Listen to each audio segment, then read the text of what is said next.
Syederalun Satgas Pangan Provinsi Sumatera Utara menemukan tempat penimbunan minyak goreng 1,1 juta kilogram di Kabupaten Deli Serdang pada Jumat 18 Februari 2022.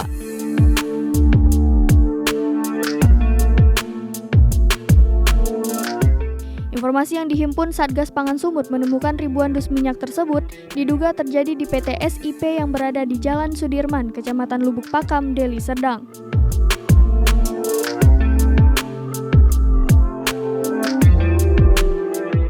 Perusahaan yang memproduksi minyak goreng dan margarin itu hanya berjarak sekitar 150 meter dari Polresta Deli Serdang atau sekitar 100 meter dari Pengadilan Negeri Lubuk Pakam.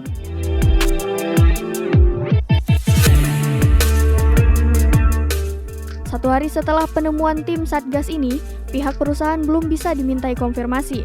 Saat didatangi wartawan Tribun Medan ke lokasi, terlihat suasana pabrik masih sepi.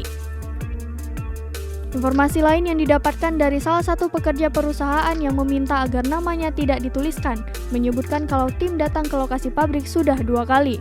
Kedatangan juga diikuti oleh pihak dari Polda Sumut. Kasat Reskrim Polresta Deli Serdang, Kompol I Kadek Heri Cahyadi, mengatakan bahwa temuan Satgas ini sudah ditangani oleh Polda Sumut. Karena itu pihaknya pun tidak lagi menangani kasus tersebut.